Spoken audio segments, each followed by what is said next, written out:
కాబట్టి మీరు నిజంగానే మాకు ప్రజలు ఇవాళ అధికారం ఇచ్చారు కాబట్టి మీ అనుభవాన్ని జోడించి ఒక ప్రతిపక్ష నాయకుడిగా మనం ప్రజల డబ్బులతోని మనం జీతాలు తీసుకుంటున్నటువంటి వాళ్ళంగా వాళ్ళకొచ్చి సలహాలు సూచనలు ఇవ్వండి అని చాలాసార్లు చెప్పిండు. సరే మొన్న కూడా కేసీఆర్ గారు వచ్చారు, సంతోషం. 2 సంవత్సరాల తర్వాత అసెంబ్లీలో అడుగుపెట్టిండు.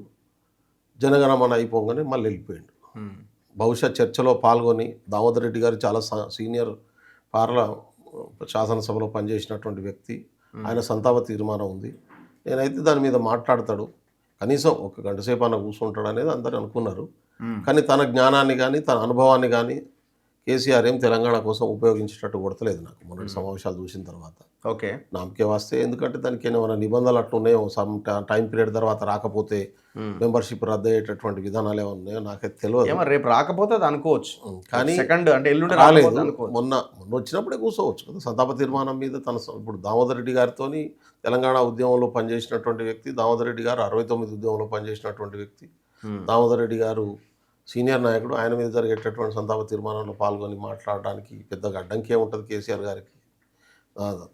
అది పెద్ద సమస్య కాదు కదా. కనీసం క్వశ్చన్ అవర్ ఏదైనా కూర్చోవచ్చు కదా. మొదటి గంట సేపు క్వశ్చన్ అవర్ అయ్యి ప్రజల సమస్యలు ఏమైనా ప్రస్తావించదలుచుకుంటే కూడా ప్రస్తావించవచ్చు కదా. ఆయనకు ఆ వెసులుబాటు ఉంటుంది కదా. కానీ తను ఆ పని చేయకుండా 2 నిమిషాలు కూర్చొని వెళ్ళిపోయాడు. సరే, ఏది ఏమైనా కేసీఆర్ గారు వచ్చిన తర్వాత గౌరవ ముఖ్యమంత్రి చాలా హుందాగా